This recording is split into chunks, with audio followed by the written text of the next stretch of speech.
Muy buenas tardes a todos. Hoy 15 de febrero, 6 de la tarde, vamos a dar inicio a esta teleconferencia. Sean todos bienvenidos. En nombre de la Facultad de Medicina de la Universidad de Antioquia y el Hospital Alma Mater de Antioquia, les habla Domingo Caraballo.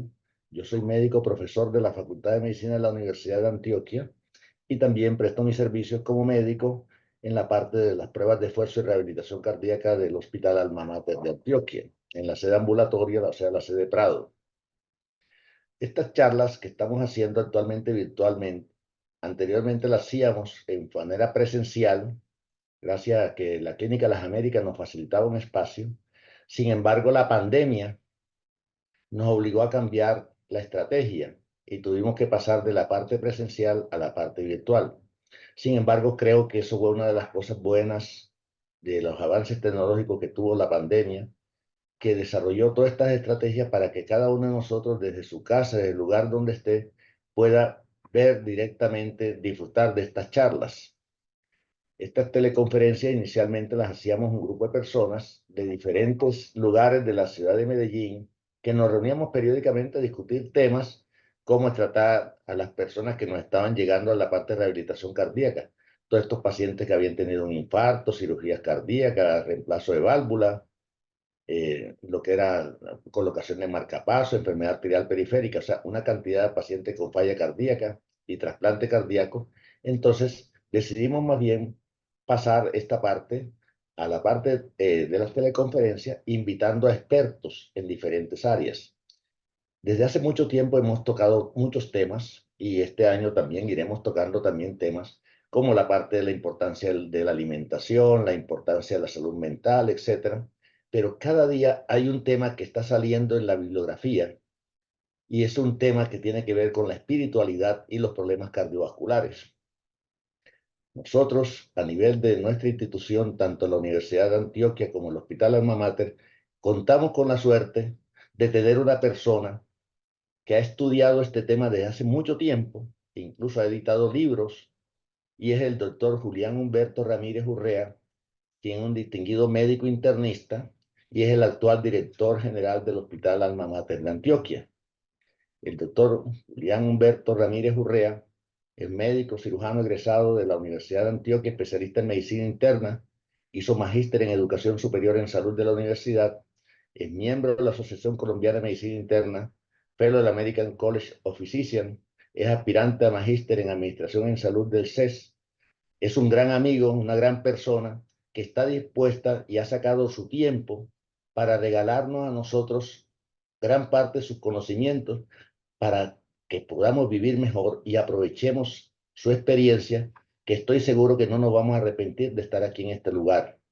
No me quiero extender más en esto, doctor Julián, solamente quiero decirle en nombre de todos los asistentes, muchas gracias por su colaboración, muchas gracias por este regalo que nos va a hacer y le digo a la comunidad que estas charlas serán grabadas y por ahí aproximadamente 2 semanas, 3 semanas después serán colocadas en una página que se llama Aulas Abiertas de la Facultad de Medicina y hay una carpeta que se llama Rehabilitación Cardíaca y ahí podrán encontrar la charla del doctor Julián, lo mismo que las charlas que hemos dictado anteriormente. Quizás el Hospital Alma Mater también va a grabar esto y lo va a publicar también internamente a nivel del hospital para que todas las personas que tengan acceso puedan disfrutarlo.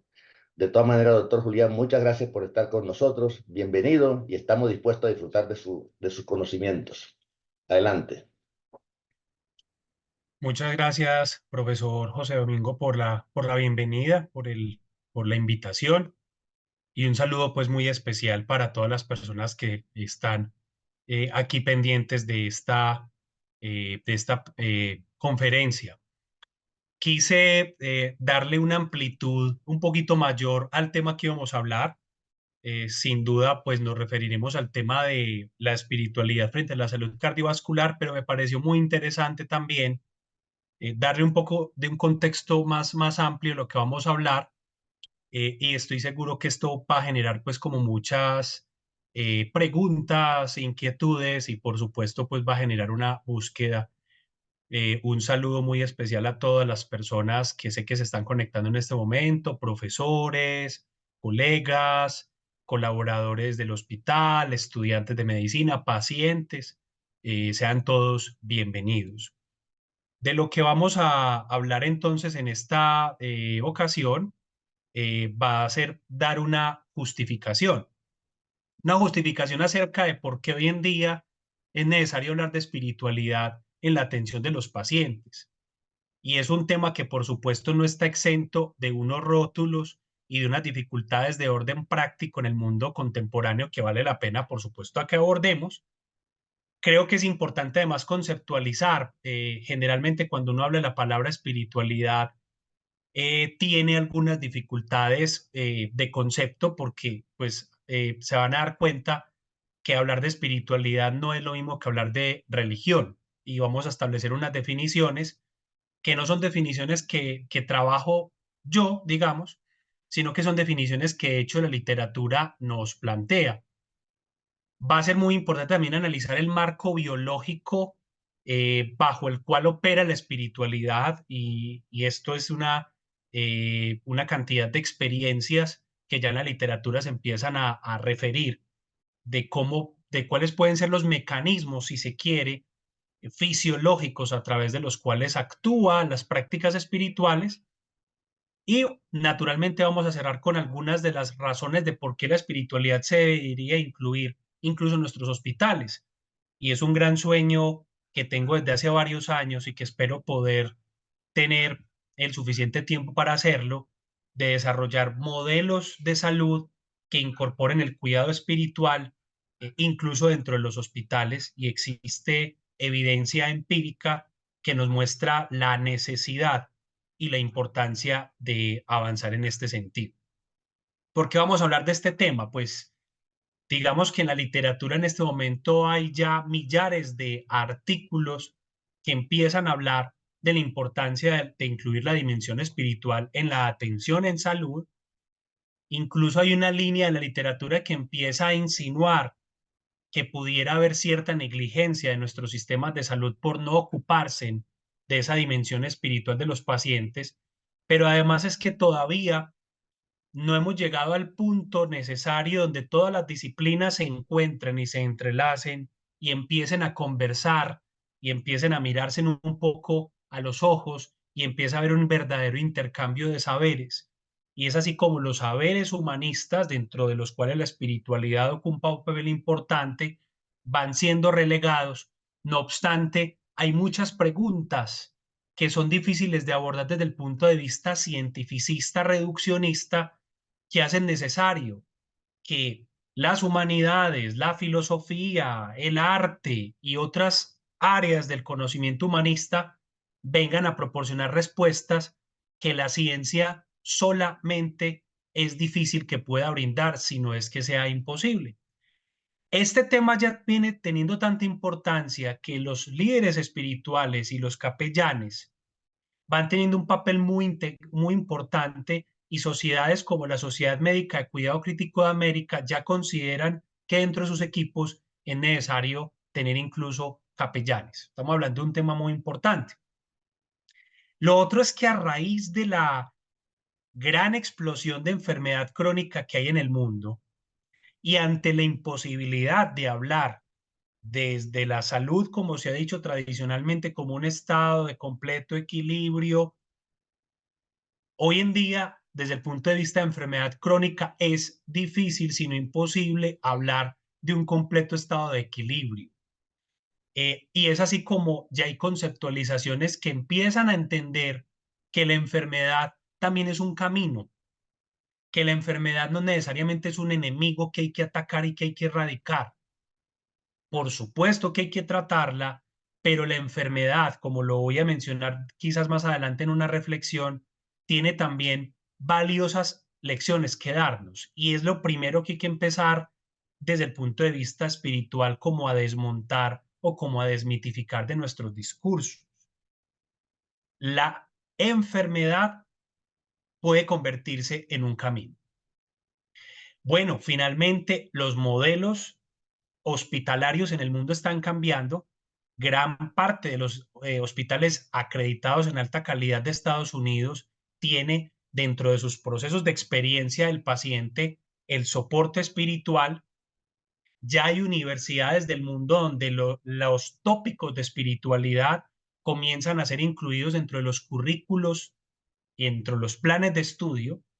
Incluso en países como Canadá, los conceptos de espiritualidad y religión hacen parte completamente de todas las escuelas de medicina, e incluso existen institutos cuerpo-mente en los principales hospitales del mundo donde ya es rutinario y ya es frecuente tener pautas para enseñarle a los pacientes a meditar y a integrar toda la terapia mente-cuerpo en el proceso de recuperación.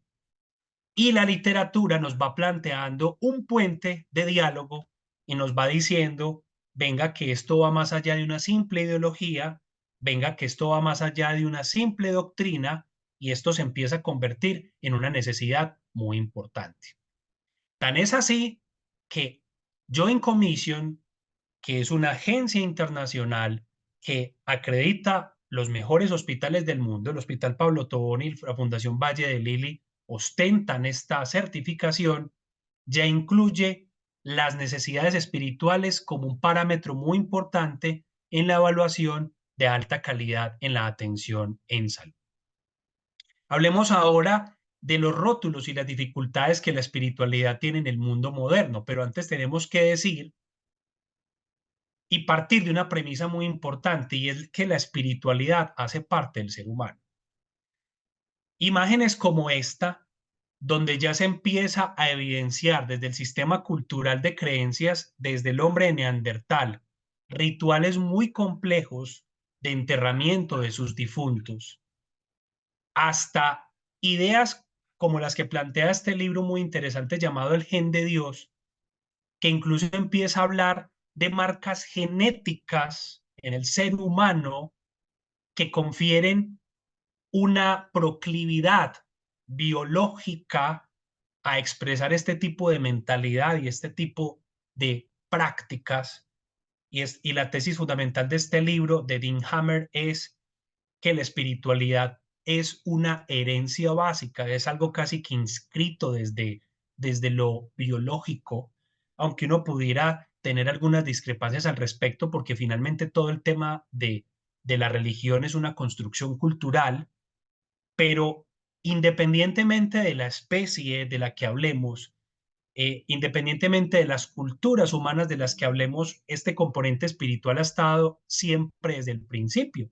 Y hay neurobiólogos que empiezan ya a hablar de una zona específica del cerebro, ubicado en los límites del lóbulo temporal y el lóbulo parietal, que llaman la mancha de Dios, y que son áreas que cuando han hecho resonancias magnéticas con espectrometría, es decir, una ayuda diagnóstica que empieza a ver los flujos metabólicos del cerebro, encuentran cómo hay un área específica, hay unas áreas específicas del cerebro donde hay una activación con un patrón neuronal característico, específicamente cuando las personas están meditando. Y son una cantidad de circuitos neurofisiológicos que involucran también al lóbulo frontal, el lóbulo parietal, e incluso lo que se ha denominado las experiencias místicas tienen un fuerte asiento en el lóbulo temporal. De hecho, hay enfermedades que generan, digámoslo así, similitudes o particularidades muy similares, valga la redundancia, con fenómenos epilépticos. No es que la espiritualidad sea una enfermedad, sino que de hecho ya se ha comprobado que algunas prácticas espirituales activan específicamente unos circuitos neuronales en el sistema nervioso.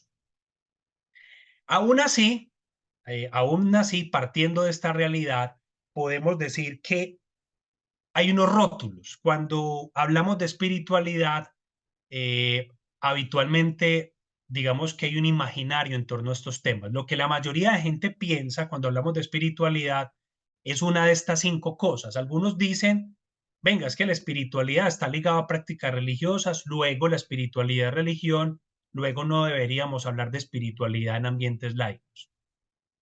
Otros dicen, venga, la espiritualidad es más un concepto abstracto, y es un concepto abstracto que puede llegar a ser alienante, limitante, coartante de la libertad, entonces no hablemos de eso. Otros dicen, venga, está bien la espiritualidad, está bien la religión, pero eso hace parte de la vida privada, entonces mantengamos eso en una zona de aislamiento. Otros hablan de que la espiritualidad y la religión son una serie de ideologías, finalmente ideas que no tienen contacto con la realidad y hay un porcentaje importante, sobre todo en los ambientes académicos, donde se mira con escepticismo e incluso prejuicio, porque se habla hasta de posibles daños que la práctica espiritual y algunas tendencias pueden generar. Una de las finalidades de esta conversación que estamos teniendo acá es situar estas ideas en un contexto tal que nos permita superar nuestros rótulos y que empecemos a hablar de cómo en realidad la espiritualidad, promover una espiritualidad sana, ahora hablaré un poco de eso, nos puede ayudar a trascender estos rótulos. Finalmente, cuando hablamos de la experiencia de la secularización y el laicismo, se empieza a abandonar la espiritualidad sin un sustituto adecuado. Y por eso es que ustedes ven y perciben y seguramente son testigos de cómo cobran mucha importancia los gurús espirituales, los coaches, los influencers, porque a falta de un sustituto, digámoslo así, para el tema de religioso, el tema espiritual, todo el mundo siempre busca algún referente en esto. Se abandonan las prácticas tradicionales y se recurren a prácticas alternativas y distintas.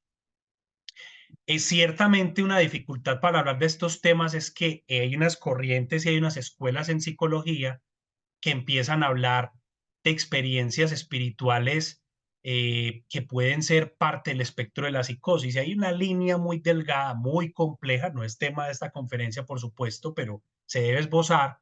Hay una línea muy delgada en todo lo que se ha llamado las experiencias místicas y posibles espectros de la psicosis. Es muy difícil, sin embargo, como lo he dicho antes, sí hay una base biológica para hablar de cierto tipo de experiencias espirituales muy complejas. Bueno, y otra dificultad muy clara, digámoslo de una vez, es que el reduccionismo científico nos está llevando a tener un cambio en la forma de ejercer medicina centrado solamente en la enfermedad, centrado solamente en las dolencias, y aunque nosotros pongamos desde el punto de vista científico, entre comillas, en duda la existencia del espíritu, el paciente se pregunta a menudo por esto, y yo creo que a la mayoría de nosotros, siendo algunos de nosotros personas que se han dedicado a la medicina, a las ciencias de la salud, sabemos cuándo duele el alma. Y así nos perdamos en mil teorías hablando al respecto, yo creo que a nadie le cabe duda que el alma también duele. Voy a avanzar porque me interesa de una vez con este preámbulo, cuando hablo de los rótulos y las dificultades, que hablemos de unas definiciones muy importantes. Y me interesa dejar estas definiciones aquí para que entendamos lo que sigue después. ¿A qué llamamos espiritualidad? La espiritualidad es la conexión para hallar sentido. Es la forma como cada ser humano se conecta para encontrar sentido. Esta definición es muy amplia. Esta definición no la inventé yo. Esta definición ya un grupo de expertos que se juntaron y en el tercer consenso de cuidados paliativos que se realizó hace varios años en Estados Unidos, que contó con la participación de la doctora Cristina Puchalski, que es uno de los referentes mundiales en temas de medicina y espiritualidad, específicamente en el campo de paliativos, se pusieron de acuerdo y dijeron, venga, va a ser muy difícil pararnos en una orilla o en un escenario en el que hablar de espiritualidad no aluda a religión, entonces de alguna manera separemos los conceptos. Cuando hablamos de espiritualidad, hablamos de la conexión para hallar sentido. Y como lo voy a mostrar más adelante, existen muchas prácticas espirituales que permiten que la gente se conecte con su sentido y con su propósito de vida. Para las personas curiosas que se pregunten esta definición, ¿qué asidero tiene? Esta definición extraída de la escuela psicoterapéutica de Viktor Frankl, quien desde la Segunda Guerra Mundial en los campos de concentración nazi, él, siendo un psiquiatra, de origen judío y estando en campos de concentración, toda esta experiencia de sufrimiento fue descrita en un libro que se llama El hombre en busca de sentido, que se los recomiendo ampliamente, porque es desde esa perspectiva que podemos hablar de espiritualidad. Víctor Frank decía que esta espiritualidad confería resiliencia, la capacidad de que el sufrimiento no nos aplastara, la capacidad de encontrar un sentido incluso en medio del sufrimiento e incluso en medio de las situaciones difíciles. Y Víctor Frank desde esa orilla dice que la espiritualidad, por tanto, es aquello que nos da sentido, que nos da propósito, aquello que por lo que nos levantamos todos los días. Y ojo, que es muy importante ampliar esa definición diciendo que esto es una cualidad que va más allá de la afiliación religiosa. Esto tiene que ver es con la inspiración, la reverencia, la admiración, el significado y propósito. Y citando a un autor de los años 90 nos dice que la dimensión espiritual es la que ayuda a buscar respuestas a la vida e incluso llega a cobrar mucha importancia cuando la persona afronta un estrés emocional, la enfermedad física o incluso la cercanía de la muerte. La doctora Puchalski en el año 2000, ya la mencioné, dice que aquello que permite a una persona experimentar un significado trascendente a la vida y la espiritualidad, y otras definiciones un poco más profundas nos dicen que es un viaje o experiencia hacia un significado último. Pero miren ustedes el contraste. Si por un lado hablo de la espiritualidad como una experiencia llena de propósito y de sentido, hablamos de la religión como una estructura, como una jerarquía que se asocia a ciertas prácticas religiosas, a ciertas creencias, a unas prescripciones doctrinales específicas. Entonces miren cómo uno pudiera hacer un paralelo y hablar de espiritualidad desde una verdad individual. En la espiritualidad de alguna manera no hay conceptos absolutos. La experiencia espiritual es subjetiva, como toda experiencia. La experiencia espiritual es subjetiva. Cada persona la vive y la experimenta de una forma.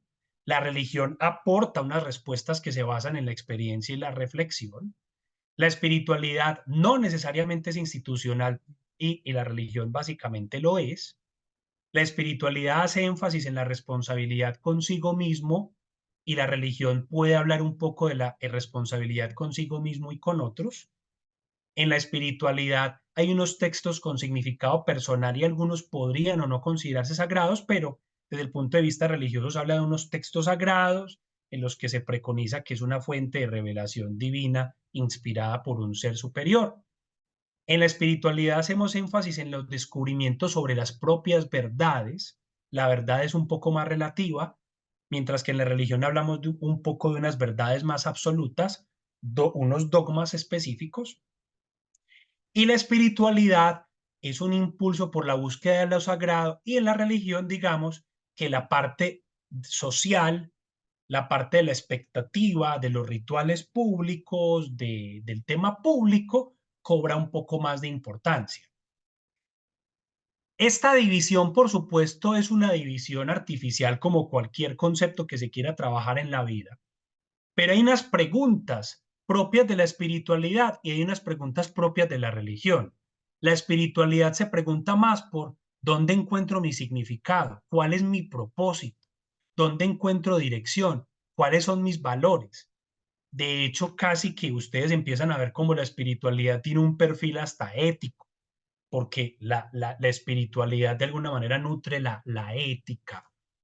Es una cosa que tiene muchos entrecruzamientos y muchas intersecciones. La religión se hace unas preguntas más de orden de lo moral, qué es cierto y qué es falso, eh, qué es lo correcto y qué es lo incorrecto, cuál es el lugar donde yo debo permanecer, qué sacramentos debo cumplir. Pero en el fondo, la dimensión espiritual y la dimensión religiosa siempre tienen una base compartida, donde el conocimiento, el pensamiento, los sentimientos, las creencias, ciertamente, el ser, el hacer y la contemplación son atributos comunes. Esta puede ser una buena conclusión preliminar de esta conversación que sin duda es una conversación que tiene mucha tela para cortar. Casi que es una conversación de orden filosófico, porque finalmente la espiritualidad y la religión comparten raíces comunes, pero tienen atributos distintos. Y hay una frase que yo utilizo mucho, que yo creo que es una frase que clarifica mucho este concepto, y es: no toda persona espiritual es religiosa, ni toda persona religiosa es espiritual. Usted puede ser una persona muy espiritual y poco religiosa, pero ciertamente conocemos personas que son muy religiosas y no necesariamente espirituales. Este fenómeno de la separación de la espiritualidad y la religión, de cómo se desmarca la una de la otra, es un fenómeno relativamente reciente. Podemos estar hablando que en los últimos 30, 40 años hablamos de este fenómeno. Hace 50 o 100 años, probablemente era más difícil pensar que la espiritualidad pudiera ser un atributo independiente de la religión. Hoy en día, por la característica que tienen nuestros pacientes, por el tipo de personas que hoy somos, por los cambios culturales que hoy tenemos, existe una experiencia no institucional de lo espiritual. Esta conferencia no es para establecer si esto es una cosa mejor o peor. Sí es cierto que el hecho de que los pacientes nos pidan soporte espiritual, no necesariamente religioso, por lo menos nos obliga a que tengamos esta conversación. Ahora, ya hablando un poco más concretamente, lo que se conciben como necesidades espirituales es el amor. El amor se considera una necesidad emocional y también espiritual. Todos los seres humanos precisamos de unos momentos de conexión con lo trascendente. Todas las personas necesitamos certezas espirituales para afrontar las incertidumbres y los cambios. Y por supuesto que unos valores orientados al bien común que puede o aportar, por supuesto, la espiritualidad, nos pueden apoyar y ayudar. También una sabiduría para vivir mejor. Y si lo ponemos en términos filosóficos, incluso, porque la filosofía también es una forma de soporte espiritual, que finalmente, desde ese buen vivir que habla la filosofía de Aristóteles, esa eudaimonía, la espiritualidad puede aportar algunos elementos para esa sabiduría. Esa sensación de unidad entre el ser y Dios, o entre el ser y cualquier otra realidad superior a nosotros, cualquier otra realidad trascendente, es una necesidad espiritual. Y por supuesto, y desde luego, se necesitan recursos espirituales, cuando no emocionales, ambos, para sanar las heridas que van dejando muchas experiencias en la vida por la culpa, la vergüenza, el resentimiento, la falta de perdón y el rechazo. Muchas de estas heridas que vamos acumulando en el camino precisan no solamente una sanación emocional, sino una curación de orden espiritual. ¿Por qué de orden espiritual? Porque no cabe duda que cuando pensamos en nuestro sentido y en nuestro propósito, eso nos da un aliciente muy importante para poder continuar. Hablemos un poquito de la plausibilidad biológica. Desde la psico-neuro-inmunoendocrinología, hace varias décadas se viene hablando cómo el estrés crónico genera enfermedad. Ya esto es un tema que no es una teoría, no es una hipótesis, perdón. Esto ya es un marco conceptual muy claro de cómo el estrés genera unos efectos indirectos. El estrés genera unos cambios del comportamiento que hace que las personas por eso fumen, tomen licor e incluso coman en demasía. La mayoría de nosotros ha experimentado algunas de esas cosas cuando bajo estrés comemos más, cuando bajo estrés algunas personas pueden incluso llevar a consumir algunas sustancias dañinas, pero ya se sabe cómo el estrés crónico impacta directamente en el sistema nervioso, impacta directamente en el sistema endocrino, generando una descarga hormonal que genera unas respuestas fisiológicas que a largo plazo sabemos que pueden enfermar, y una respuesta del sistema inmunológico. Y este marco conceptual es muy importante para entender por qué las sociedades científicas empiezan a decir que la espiritualidad y las prácticas espirituales son un poderoso vehículo para atenuar la respuesta del estrés crónico. El estrés crónico se ha vinculado prácticamente con la mayoría de enfermedades existentes. Se sabe que el estrés crónico tiene una relación directa con la enfermedad cardiovascular, con la aterosclerosis acelerada, con la descompensación cardíaca, por la proclividad a sufrir eventos cerebrovasculares e infarto agudo del miocardio. Tiene asociación con la diabetes mellitus, tiene asociación con la enfermedad autoinmune, con el lupus, con la artritis reumatoide e incluso con el cáncer. Y esto que estoy diciendo no creo que sea una sorpresa para los que estamos aquí. Está claramente demostrado que el estrés crónico es un potente generador de enfermedades. Y es así como ese modelo psico-neuro-inmunoendocrino, a través de pensamientos, emociones y conductas que generan particulares descargas de neurotransmisores en el cerebro, que generan particulares respuestas hormonales y potentes estímulos químicos en el sistema inmunológico, estas cosas nos enferman. Y no hay que olvidar una cosa muy importante, y es que desde el punto de vista psicobiológico, el estrés es una respuesta fisiológica a un factor psicológico percibido como amenazante. ¿Eso qué quiere decir? Que en últimas, sí, probablemente un pensamiento, una conducta y una emoción nos pueden enfermar. Y es así como les quiero compartir este texto, que yo creo que va a ser una ilustración muy importante, que va a bastar más que muchas palabras y muchos argumentos. El resfrío chorrea cuando el cuerpo no llora. El dolor de garganta tapona cuando no es posible comunicar las aflicciones.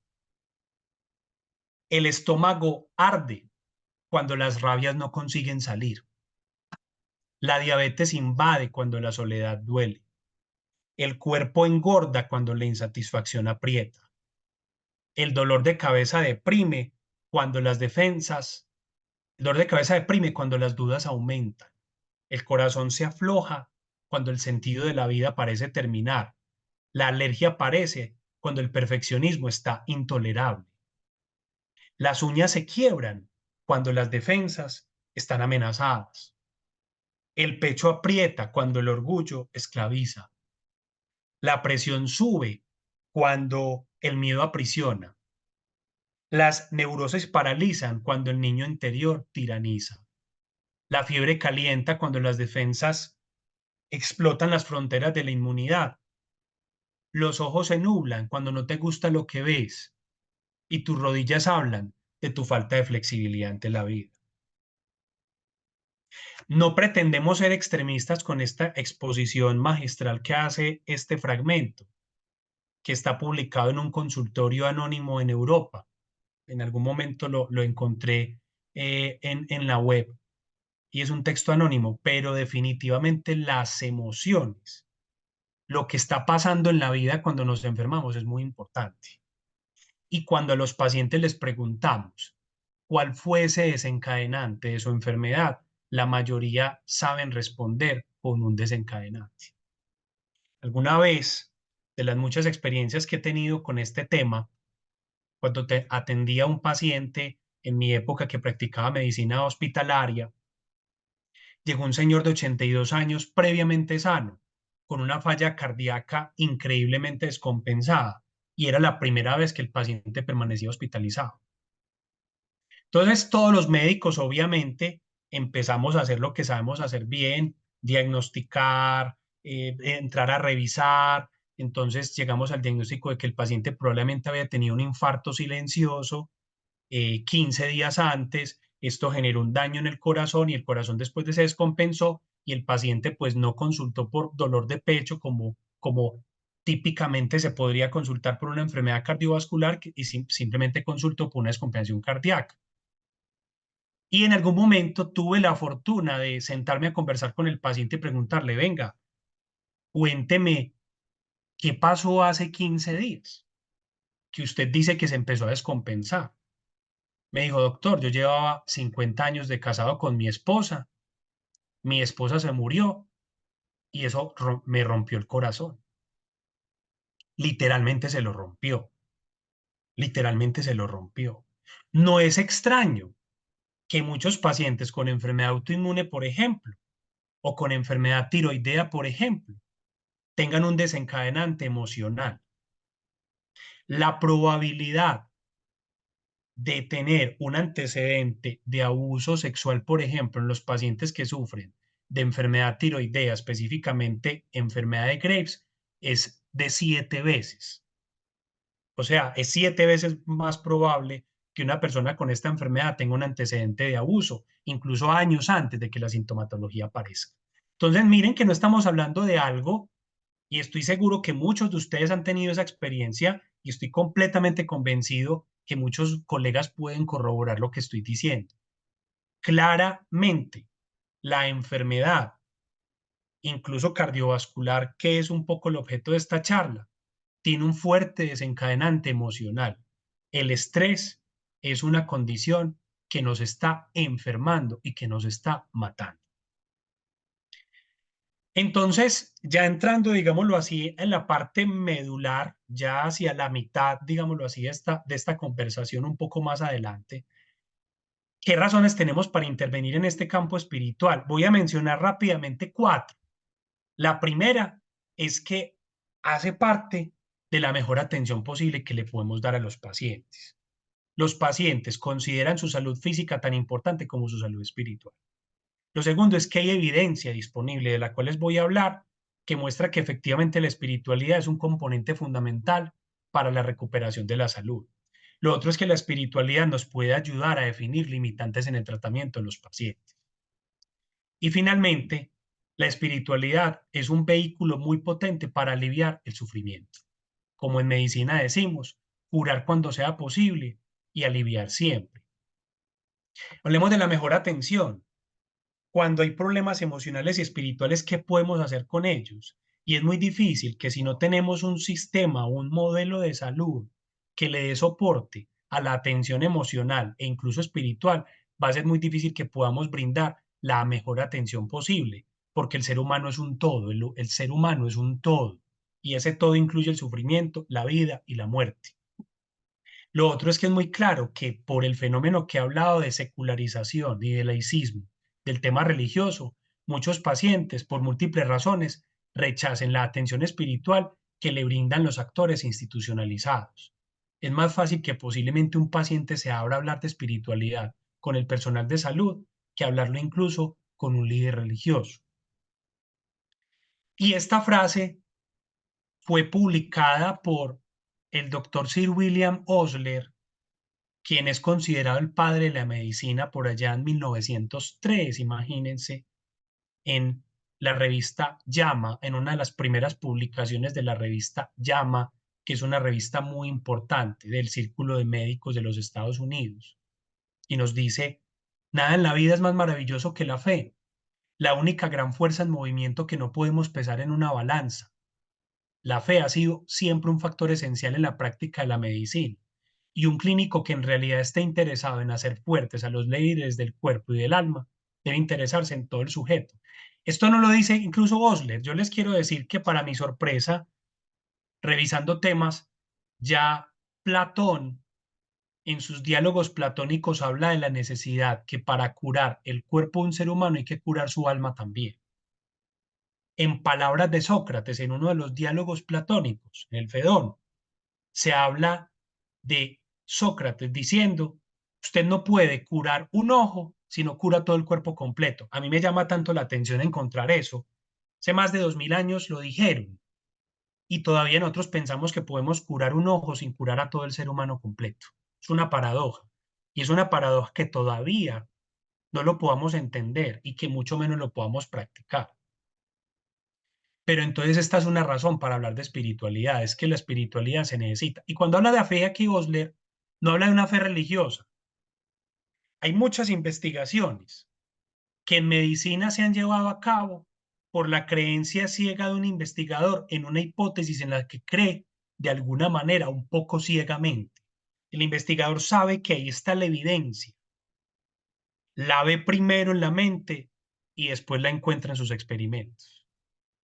Es decir, cuando hablamos de fe en medicina, incluso hablamos de cosas mucho más amplias, como cuando Semmelweis empezó a hablar de la higiene de manos e hipotetizó que existían gérmenes que infectaban las manos de los que atendían los partos.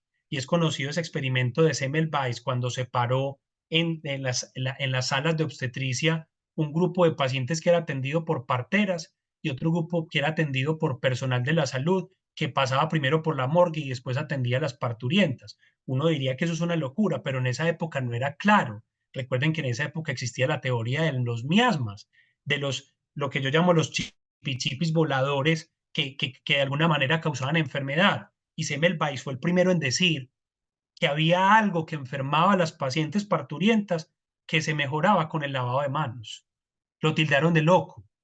Terminó como un loco psiquiátrico, porque mucha gente no le creyó.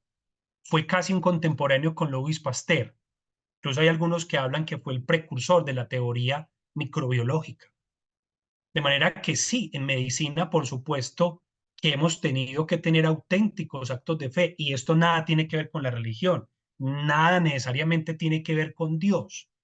Lo que quiero decir, respetando por supuesto el concepto y las creencias de todos los que están viendo esta conferencia, es que hablar de espiritualidad necesariamente no es lo mismo que hablar de religión. ¿Tienen similitudes? Sí.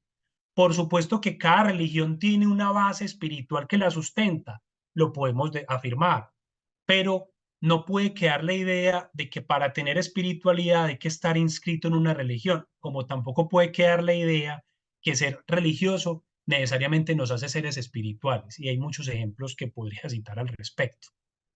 Ahora, es indudable que el valor de lo espiritual tiene una importancia suprema para los pacientes. Se calcula que más del 90% de los adultos en Estados Unidos citan a la religión y a la espiritualidad como una parte importante de sus vidas. Estoy seguro que si esto lo investigáramos en Colombia, podría ser por encima de un 95%. Este país sigue teniendo una base muy importante en temas de espiritualidad, pero hay artículos que muestran cómo los pacientes tienen barreras muy importantes para exponer sus creencias por temor a un juicio negativo de su personal de la salud. Cuando se les ha preguntado a los médicos si creen que el bienestar espiritual es un factor importante para la salud, la mayoría coincide en que lo es. Y vamos más lejos, aunque puede ser un dato controvertido, pero un estudio mostró que casi el 80% de los médicos estaría dispuesto a orar por sus pacientes si sus pacientes lo pidieran. Entonces, es una paradoja porque los pacientes lo necesitan, el personal de la salud piensa que es útil, pero por alguna razón no se da ese encuentro, no se da esa interacción, no se da esa práctica. Y es así como estamos empezando a hablar de pacientes que son espirituales, no religiosos. Y muchos de nuestros hospitales ya tenemos pacientes que dicen, yo quiero que atiendan mis necesidades espirituales, no soy religioso, pero sin duda las necesito. Hospitales donde se hacen investigaciones en las que se habla de que los pacientes desean algún tipo de acompañamiento espiritual, desean que los médicos atiendan sus necesidades espirituales. En Gran Bretaña, por ejemplo, se encontró en una investigación que el mayor miedo que tiene el ser humano es a morir solo y que toda persona, independiente de sus creencias espirituales, tiene una necesidad instintiva de conexión y significado. Algunos hablan que la mayoría desean acompañamiento espiritual, pero menos de la mitad pudieran llegar a tener acceso a esas necesidades. Y por supuesto, lo espiritual se cataloga dentro de los parámetros de satisfacción con el servicio.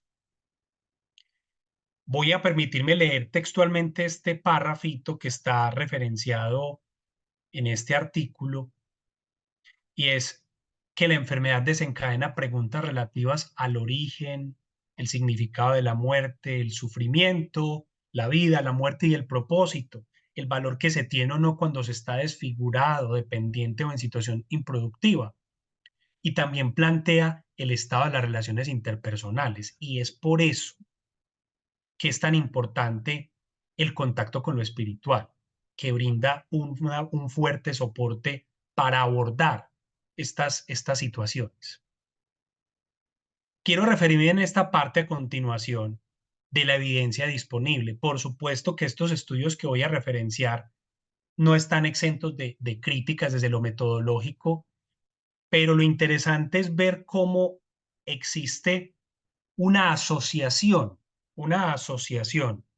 muy clara entre la espiritualidad e incluso la religiosidad de los pacientes y mejores resultados en salud. Y como uno de los beneficios más importantes que exhibe la literatura es que la espiritualidad refuerza el afrontamiento y favorece la recuperación de la enfermedad de los pacientes.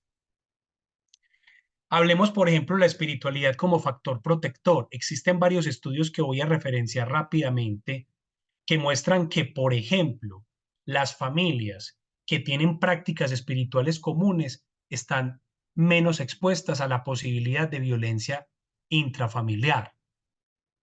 También de cómo las poblaciones de pacientes que frecuentan las prácticas espirituales tienen menor deterioro cognitivo y depresión, específicamente en adultos mayores. Que las poblaciones de jóvenes que tienen prácticas espirituales tienen menor probabilidad de caer en el tabaquismo y en conductas sexuales de riesgo. Y ojo con lo que voy a mencionar acá, que hace parte de uno de los temas de la conferencia. Evidentemente está demostrado que la práctica espiritual, específicamente la meditación, previene enfermedad cardiovascular. Tanto es así que los últimos documentos que ha publicado la American Heart Association en sus guías de práctica clínica de promoción de estilo de vida saludable ya incluye la meditación como una práctica saludable, tan importante como hacer actividad física, tan importante como alimentarse sanamente. Ya sin ningún tipo de tapujos, la Sociedad Americana de Médicos dice, venga que es que la espiritualidad se debe cultivar, hace parte de los cuidados médicos que se le deben recomendar a los pacientes para prevenir, y no solamente prevención primaria, sino también secundaria, porque se ha demostrado en otros estudios que los pacientes, por ejemplo, que tienen resentimiento, tienen más proclividad a tener un segundo infarto o un tercer infarto. Y estoy hablando de investigaciones. Hay evidencia disponible en supervivencia en pacientes trasplantados de médula ósea que tienen menores infecciones cuando cultivan una vida espiritual, en pacientes con HIV, donde la práctica espiritual puede enlentecer la progresión de la enfermedad. Y hay algo que no se ha entendido muy bien por qué ocurre, pero la asistencia a servicios religiosos, independientemente de la religión, porque es una población de distintos frentes, de distintos vertientes religiosas, tiene una disminución de la mortalidad y es independiente al hecho de tener actividad asociada a la asistencia a servicios religiosos. Me explico. Alguno podrá decir, ah, claro, pero es que si van a misa o si van al rito del fin de semana o van a la asamblea o a la congregación, eso es porque caminan. No, los factores de confusión están debidamente ajustados desde lo epidemiológico y es así como sin tener muy clara la explicación biológica de por qué ocurre, se sabe que las personas que tienen prácticas espirituales tienen menor mortalidad. Hay una cantidad de evidencia abrumadora en salud mental de cómo la espiritualidad aumenta la probabilidad de mantener la abstinencia al alcohol, que aporta a la recuperación de los pacientes con adicciones a la heroína y que en general la espiritualidad es un factor protector en salud mental. Y por supuesto, uno de los estudios más importantes o una de las series de estudios más importantes muestran cómo la espiritualidad fomenta la adherencia de los pacientes, fomenta la adherencia al tratamiento, un mayor autocuidado, una mayor calidad de vida. Sin embargo, hay que advertir que hay evidencia conflictiva frente a este tema, y lo tengo que decir, que hay ciertas experiencias que en la literatura catalogan como experiencias espirituales poco saludables que pueden generar y agravar los estados de enfermedad, sobre todo cuando la espiritualidad moviliza la culpa y la espiritualidad genera temor a lo desconocido y genera un fenómeno de afrontamiento negativo. Es decir, la literatura parece decirnos que hay unos tipos de asistencia espiritual que de hecho pueden ser nocivos para la salud. Se conoce, por ejemplo, que cierto tipo de experiencias espirituales puede fomentar el desarrollo y puede detonar enfermedad mental, específicamente trastorno afectivo bipolar, esquizofrenia. Entonces, digamos que hay que ser muy cuidadosos cuando hablamos de espiritualidad, de cuáles son las prácticas que efectivamente generan un factor protector, y ahora voy a mencionar un poquito esas prácticas que han mostrado beneficio específico. Ahora, ¿qué no ha demostrado la investigación? Ojo con esto, que la gente religiosa no se enferme. Tampoco ha demostrado que la enfermedad sea debida a la falta de fe religiosa. Todos nos enfermamos y todos nos morimos. Tampoco que la espiritualidad sea el factor más importante para conservar la salud. Ya hemos dicho que la salud requiere una serie de prácticas y de un estilo de vida completo.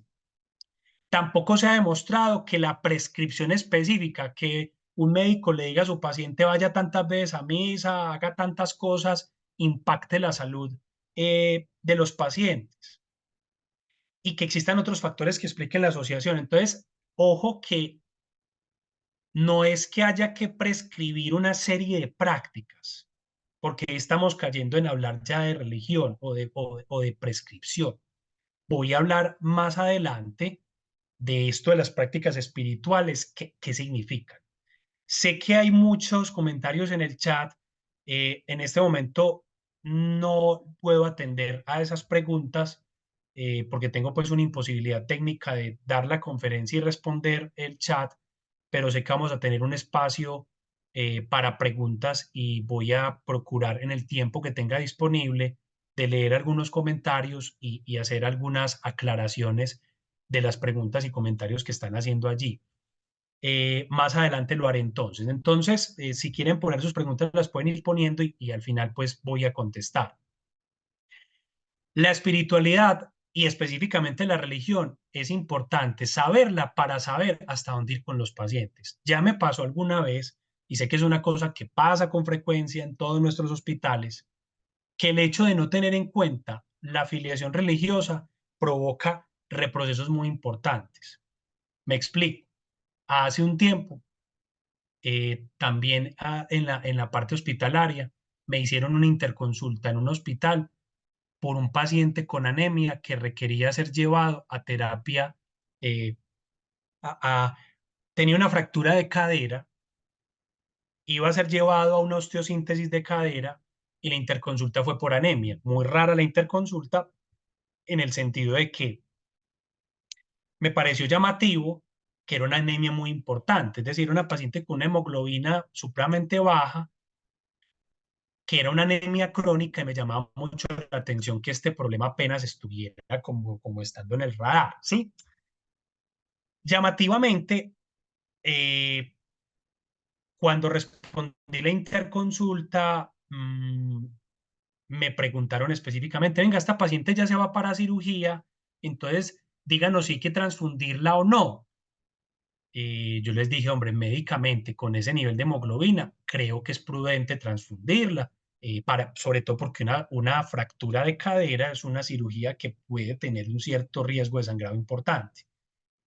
Bueno, pues todos caímos redonditos, porque cuando la paciente iba para el quirófano y le iban a poner las bolsas de sangre, apenas ahí nos dimos cuenta que la paciente era testigo de Jehová.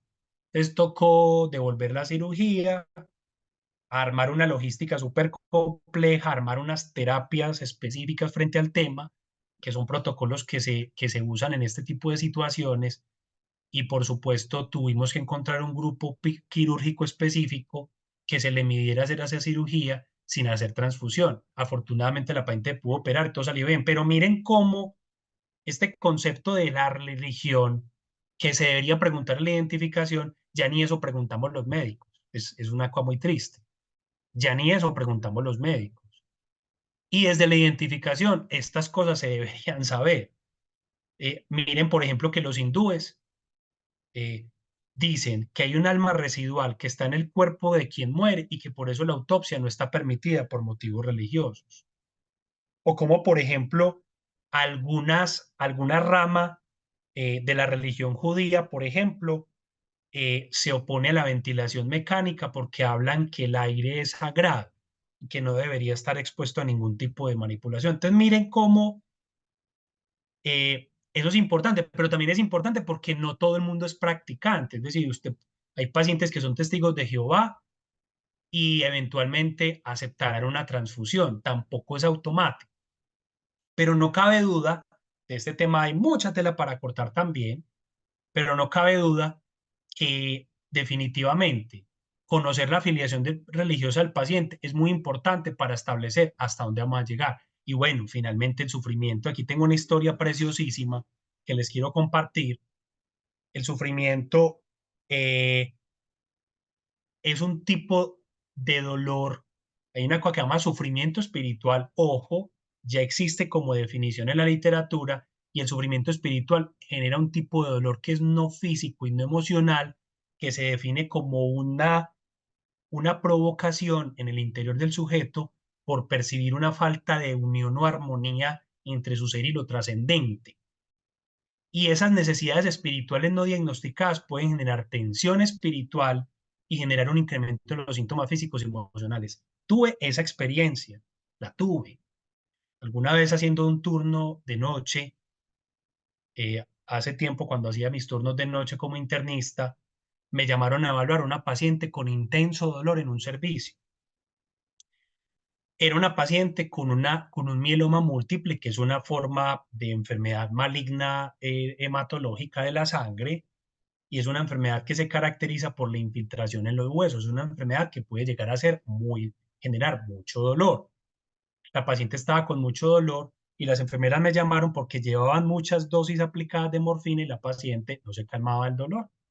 Entonces me llamaron a mí a ver yo qué podía hacer. Yo recuerdo muy bien que estaba con un residente que estaba de turno conmigo, un residente interna, porque también soy profesor de medicina interna y en esa época, pues, y ahora estoy en una comisión administrativa por ser director, pero en ese momento, pues, sigo siendo profesor finalmente. Y lo que tengo para decir es que el residente salió corriendo de la habitación, dijo, profe, yo no sé cómo manejar esta situación. Y le dije, venga, doctor, tranquilo, ¿qué le pasó, doctor? Esa señora está gritando y está gritando tanto que yo me asusté. Yo no sé qué hacer. ¿Qué vamos a hacer, doctor? Y yo, hermano, miremos, ¿cierto? Llego donde la paciente y le pregunto, mi señora, ¿qué le duele? Miren pues la pregunta, ¿qué le duele? Y la señora me respondió en negrito, doctor, ¿qué es que me duele el alma? ¿Qué es que me duele el alma?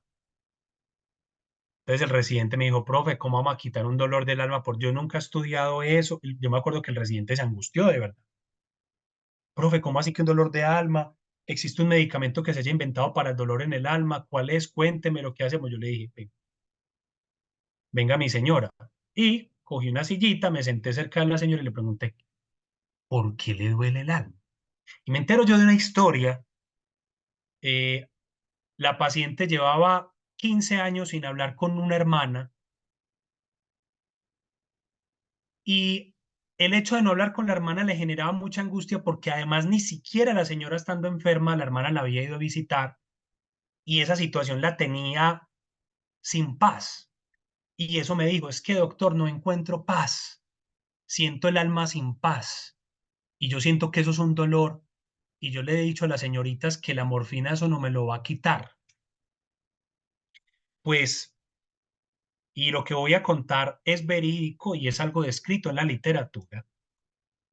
Cuando me senté a escuchar a la paciente, cuando al día siguiente pedí un trabajo de psicología familiar para fomentar esta conversación con la paciente, un par de días después, la paciente redujo en más de la mitad sus requerimientos de morfina con mejora completa del dolor con menos cantidad de morfina. Y está descrito en pacientes con cáncer y en pacientes con dolor crónico intratable, el sufrimiento espiritual puede ser la causa de la pobre eficacia analgésica de su dolor. Estos son algunos ejemplos de intervenciones espirituales en salud. Estas son intervenciones que han sido debidamente estudiadas, que se trabajan mucho en los institutos mente-cuerpo, En Georgetown, en Nueva York, existe un instituto de mente-cuerpo donde se trabajan y prescriben muchas de estas terapias espirituales, desde lo que llaman la presencia compasiva, la escucha con empatía, el diálogo terapéutico, las técnicas de visualización y relajación. La meditación es la práctica espiritual que más evidencia científica tiene, igual que el mindfulness o la conciencia plena, que de hecho es una forma de meditación, el tacto y el masaje terapéutico, la terapia de perdón. También se incluye en esto la arte terapia, todo el conjunto de terapias alternativas de origen oriental, la acupuntura, el reiki. Todas son terapias espirituales. Insisto que en los distintos estudios se plantean como unas intervenciones adecuadamente medidas. Yo les quiero dejar esto, más que ser una propaganda. Este fue un libro que publiqué en compañía del Hospital San Vicente Fundación hace ya varios años. En este momento va por su tercera edición.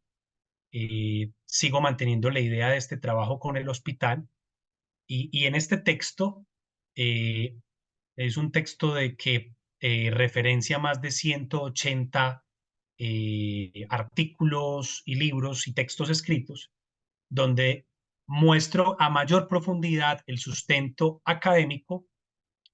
Hablo con mucho más detalle de esa definición de espiritualidad y religión, y entiendo que por el tiempo que tenemos, pues es muy complicado que nosotros podamos, digamos, hacer una profundización en muchos de estos temas que estoy seguro generan muchas preguntas.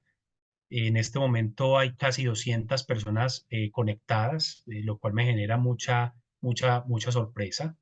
Realmente es una cantidad importante de personas y sé que el chat tiene muchos comentarios, por lo cual entonces voy a proceder a leer algunos de los comentarios y a tratar de responder algunas de las preguntas en la medida que el tiempo nos lo permita. En este número de teléfono ustedes pueden pedir este libro, y este libro pues creo que puede ser una herramienta muy útil, sobre todo para muchas personas académicas que sé que están conectadas y que yo sé que muchas de las frases y expresiones que he utilizado seguramente les ha generado un impacto particular. Yo creo que valdría la pena que con mucha calma leyeran el libro completo y por supuesto siempre he dicho que eso de una persona abierta a hablar de estos temas. Yo de este tema vengo trabajando en los últimos 20 años. eh, Incluso logramos generar un cambio en el modelo de atención del Hospital San Vicente Fundación cuando trabajé allí, hablando ya no de un modelo biopsicosocial, sino de un modelo biopsicosocioespiritual. Y en estos momentos pues estamos fuertemente orientados a partir de la Dirección General del Hospital, si el tiempo allí nos lo permite, desarrollar un sueño que ha sido tener un instituto mente-cuerpo del Hospital Alma Mater de Antioquia.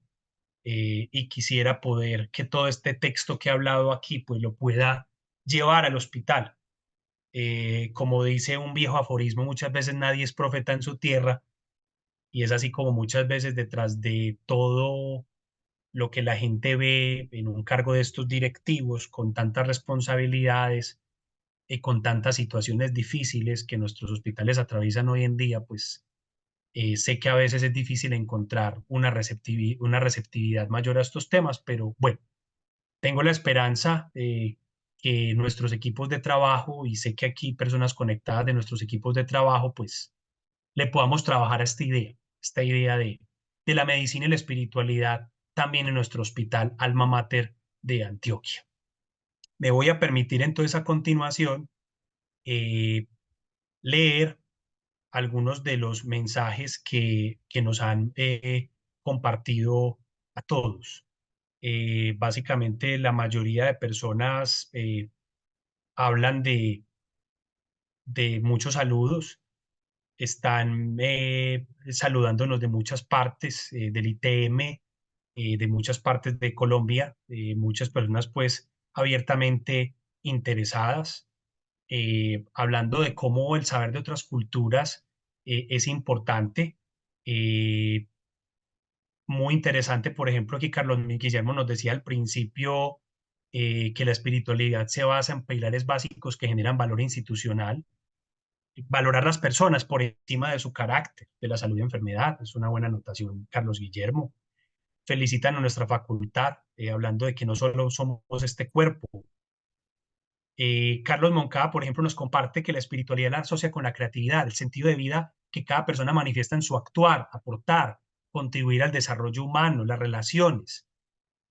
Un espíritu está creando, está generando fuera de sí otras cosas, completamente de acuerdo. La creatividad es un fuerte atributo de la espiritualidad.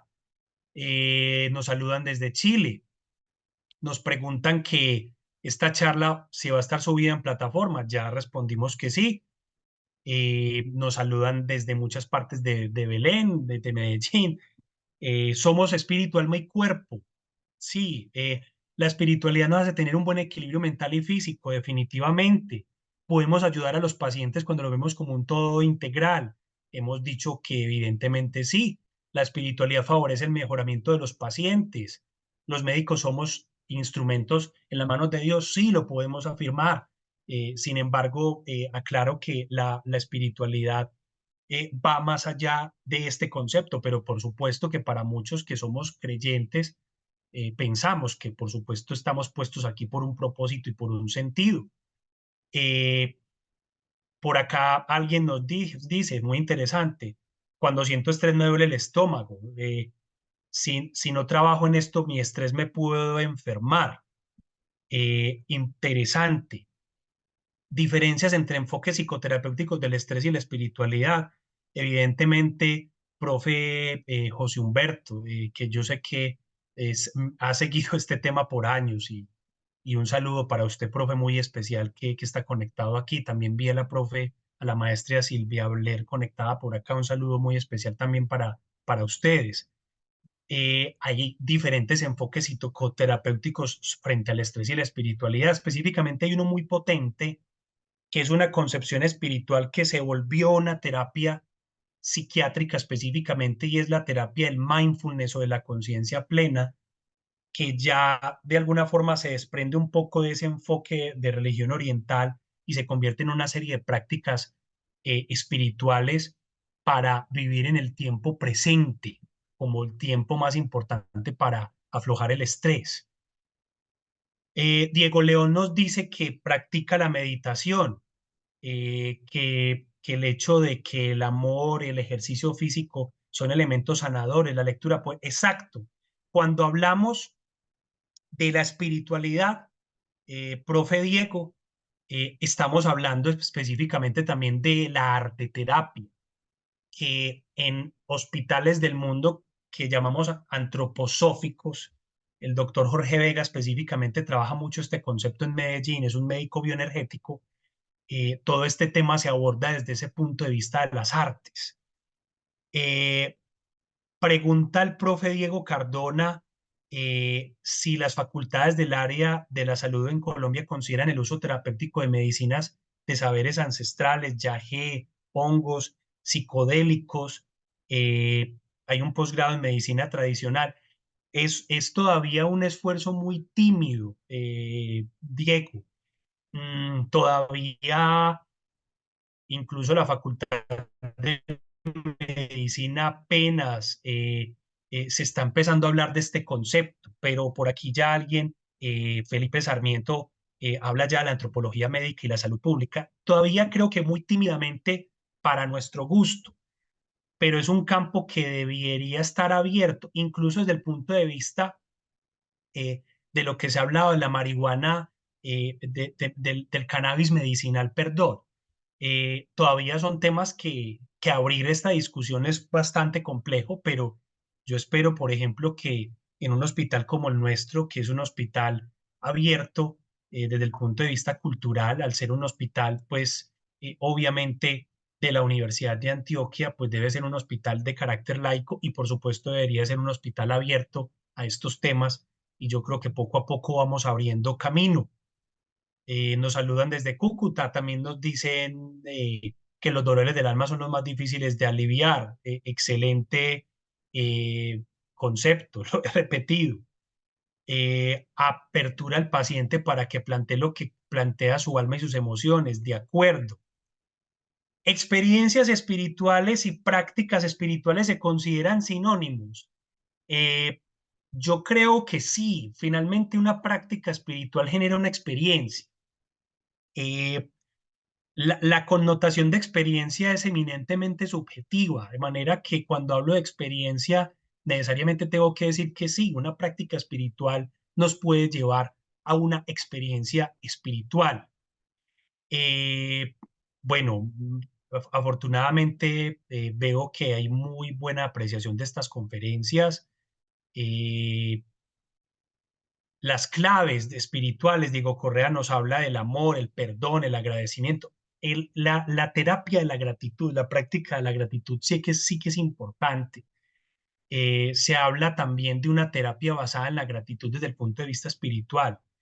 El libro se llama Medicina Espiritualidad y es un libro que puede leer cualquier persona, no está dirigido solo a médicos, me lo preguntan por aquí.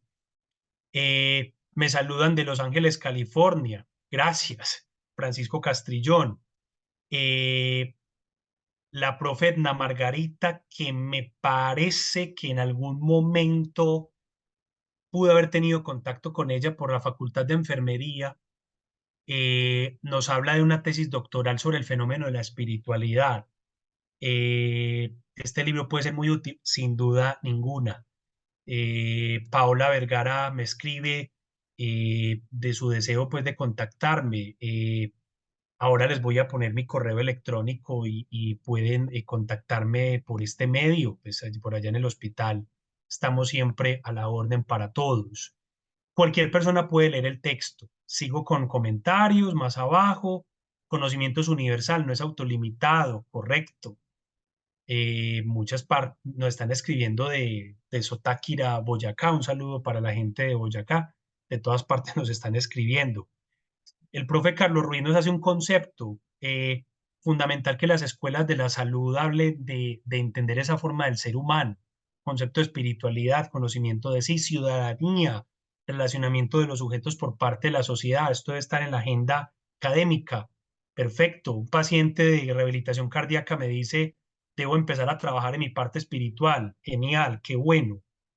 Eh, bueno, creo que han sido comentarios bien interesantes, bien importantes, que por supuesto eh, nos hablan de la necesidad de seguir con este tema, de seguir fomentando estos asuntos, estos temas.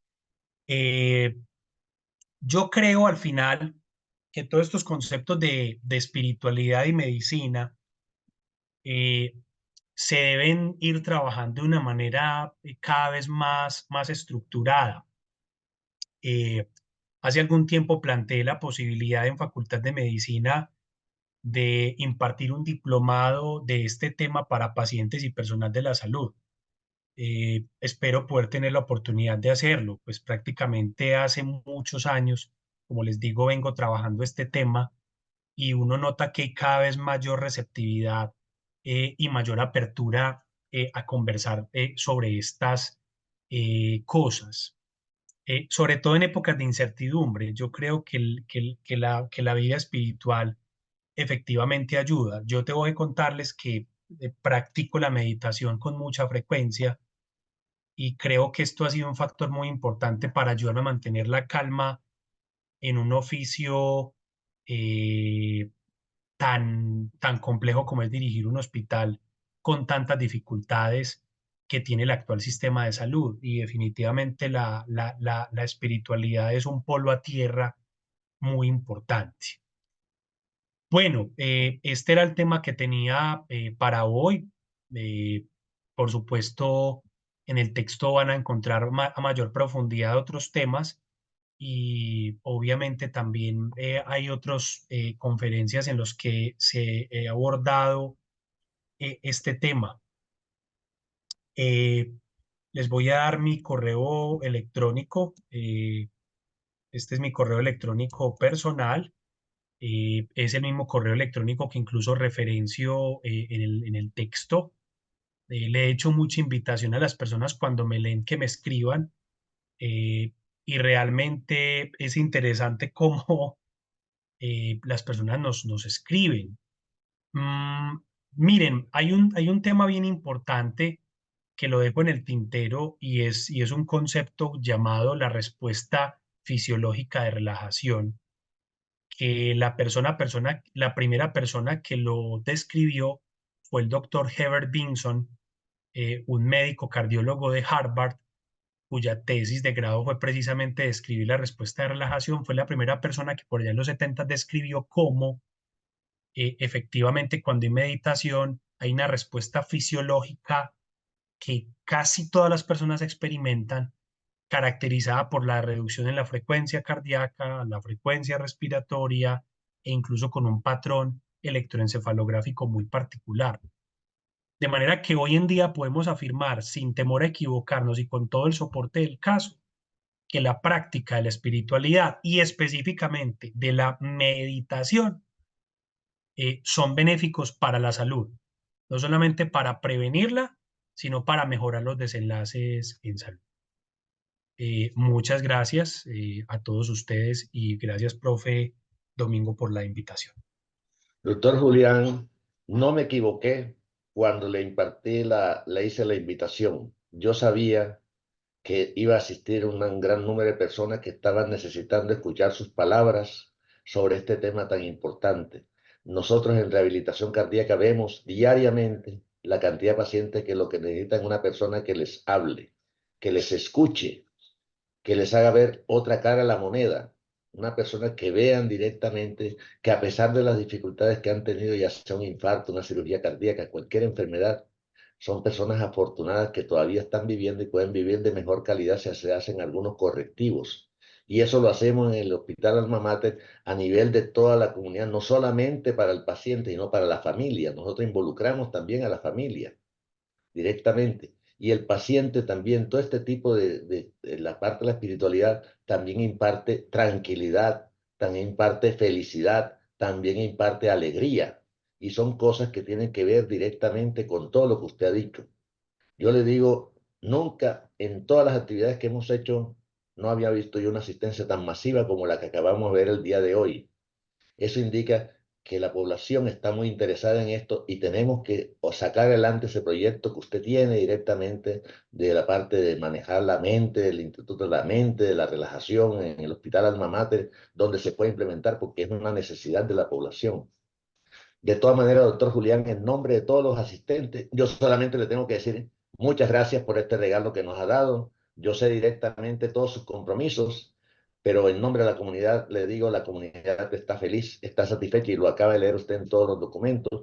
Una actividad en la cual se han conectado personas no solamente de Medellín, sino de diferentes partes del país, de la costa, de Cúcuta, de Duitama, de fuera del país, de los Estados Unidos, también de Chile. Se comunicaron personas y estoy seguro que van a seguir buscando toda la información de parte suya en cualquier parte. No lo extrañe que le vayan a escribir a pedirle nuevamente este tipo de actividades para otros lugares del mundo.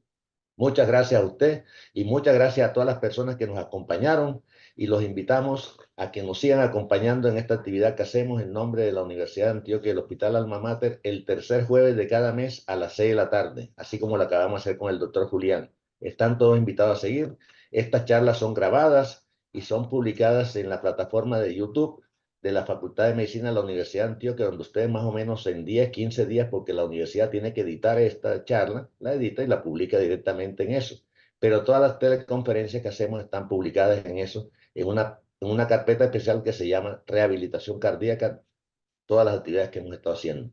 Muchas gracias, una feliz noche y a practicar la espiritualidad con nosotros mismos y con todos los demás. Muchas gracias, doctor Julián, y a toda la comunidad. Feliz noche Muchas a todos. gracias.